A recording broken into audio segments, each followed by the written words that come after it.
Napoli fans around the world, welcome to Napoli Talk. Guys, what a performance last night from Napoli, going away from home to Roma, the team that has the best defensive record in the league, and walking away with 3 points, walking away with a clean sheet, guys. That is so important because this Napoli side has finally gotten back to the type of team that we saw last year, a team that was extremely difficult to break down, that conceded very few chances, and we're doing it with a completely different approach, a different formation than what we traditionally used last year, but the result is the same, and that is because it's not about formations on the field, but it is about the style and the principles of play. And Napoli yesterday showed that they are back to being a team that fights for every tackle, that fights for every ball, with players covering for their teammate, quick on the counter, sleek in passing, and that is what wins you game and what enables you to be so solid at the back, guys. We saw a truly dominant team last night, and it was the first time maybe this year where Napoli produced from start to finish such a dominant display in what is probably the biggest game of the season so far, because had we not won against Roma, guys, Roma would have been alone at the top. They would have had the entire environment filled with enthusiasm, and we know just how dangerous that could be, because like us, Roma has extremely passionate fans that can either take you to the next level or, when things go bad, bring you down quite a few. So we managed to stop that from happening in Rome last night. We took them back down into this 4/5 team fight for first place. Let's also not forget Juventus, who we play next. So it could be 6 teams. We brought them down back to earth, and what it has given us, it's given us another win against another top team this year. Really, the only game that I think we really struggled in was the one against Bologna, but even the one that we lost against Milan, I feel like it was the first one where we had serious injuries. It was still the start of the season, but against Inter, against Atalanta, against Roma now, we've shown that when it comes to big games, we also know how to win those. We also know how to step up. But yeah, guys, what really impressed me last night was this ability to win the duels, to fight for every ball, and it's something that we hadn't seen in a long time. Something that we hadn't seen in a long time, guys, was also Antonio Conte's energy on the touchline. It was only a few weeks back where, after one of the Champions League games, Fabio Capello from the studios was saying to Antonio Conte, it seems like you're a bit out of energy this year or for this game. And Conte, sarcastically replied, oh yeah, next time I'll make sure to be full of energy just for you guys. Maybe that will put the ball in the back of the net. But while he's right, it's not Conte's energy that puts the ball in the back of the net. It's a clear difference from the energy that he was showing earlier in the season, where he was more down, where he wasn't calling all the different plays, where he wasn't telling players where they need to be in position. Against Roma, guys, he called all the plays. He was telling players where to run, who to mark, what to pass to.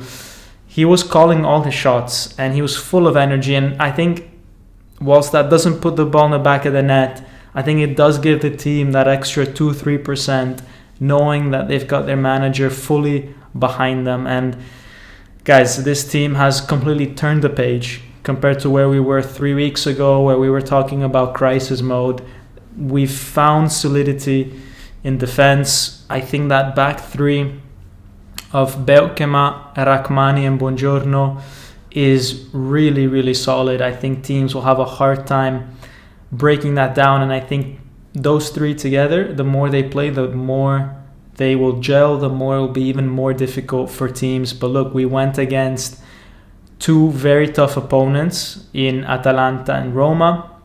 We also played a Champions League game that you could say, Karabakh is not a tough opponent, but they're a team that plays football, okay? They're not, the bottom placed team in the middle of nowhere. They're a team that could hold their own in the Serie A. So, look, these are 3 games. Now we have Juventus coming up. Before that, we have a Coppa Italia game. I don't think those 3 will all play together. Probably Juan Jesus and Marianucci will get a start. So, look, I think over time, this team can only go up. Also, you have Lukaku that might come back from injury. If we can manage to not get more injuries, this team maybe has runway ahead of them to keep improving, keep getting results. And look, it's exciting times ahead, because not often do you go away from home to Roma, first in the league, and you completely dominate them.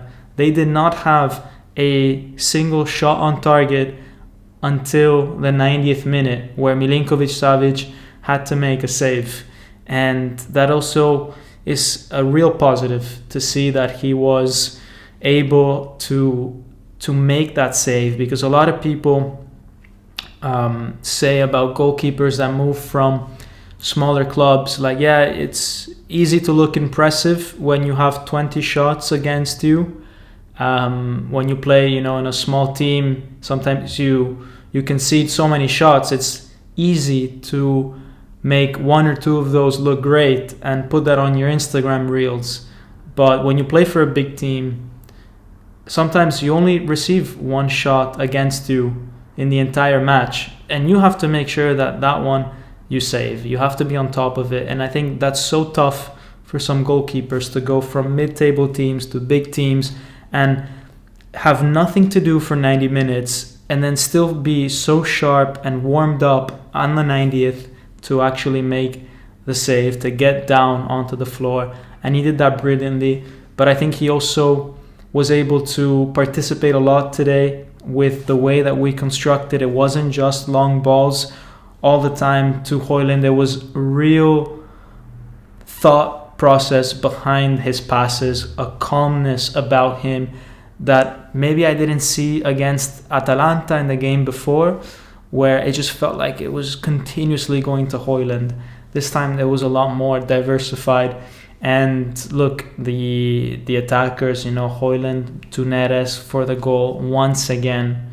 Guys, like in Atalanta, those two are linking up beautifully. And I have to say, guys, Hojlund, he has this knack of finding these kind of partnerships and just exploiting them. We had that at the start of the season when Kevin De Bruyne was around, and typically it was Hojlund getting, at the end of passes.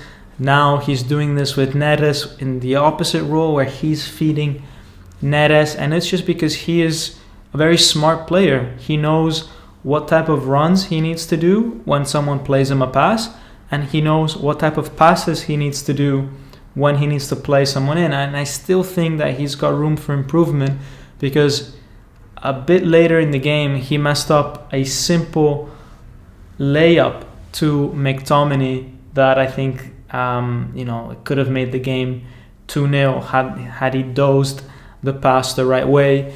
But look, it doesn't matter. We still got the goal. We got the win. And Neres, he is in the form of his life now.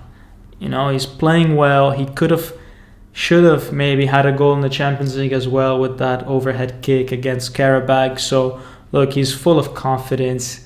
I just hope he stays fit. That's the only thing that worries me a little bit. He's not able to do the 90 minutes in all the games. He's kind of struggled after the 70th minute mark, had to be taken off for cramps. We also saw that against Inter earlier in the year. So I just hope that he manages to improve on the fitness aspect, because it'd be ideal to have him on for longer and be able to kind of deliver even on the 90th minute if we need him to, because maybe not every game we'll be able to decide it in the first half. Also because, guys, Politano, who came on later in the second half, showed once again that he's not yet where he needs to be. He came on, messed up an easy pass to a teammate, had a second chance where he didn't see the run that his teammates were doing, and yeah, he took on a few defenders and had a shot that was, headed towards goal, saved, which in theory is not bad, but I just don't think it was the right choice. And defensively, I don't think he was tracking back as diligently as you might expect someone like Politano to do. So something is a little bit off with Politano in terms of fitness, in terms of quality of decision making. I don't really know how to explain it or why that is, but it's a player that we can't rely on right now. So we need Neres to keep up what he's doing, and we need Lang to keep making progress. I think I saw another bit of progress today from Lang, a little bit more involved in play. I like some of the ideas that he has, but now he just needs to put more things together, be that 5-10% more clinical, because he needs to start delivering as well in terms of assists and goals, and he needs to be a bit more of a credible threat up top and not just a placeholder for when Politano comes back to full fitness. He really needs to now make a difference. But guys, apart from that, I think great stuff from Napoli. Apologies again that I couldn't make the live. I was traveling. I went to Hamburg actually to see some Christmas markets. Super good. Had a lot of nice food over there. But yeah, unfortunately I missed the game. I had to watch it as soon as I landed. But I just really enjoyed the game. Like, I always felt like Napoli was in control. Even when we were 0-0, I was totally relaxed, totally calm. At 1-0 as well, totally relaxed. I didn't feel like we were gonna throw it away. As opposed to, for example, last week where we were 3-1 up, so with a higher margin against Atalanta, and I just was not feeling that at ease. So huge step up from Napoli, and now we go again in the Coppa Italia. For sure there will be some kind of turnover, even though we don't have that many players to rotate, but there for sure will be.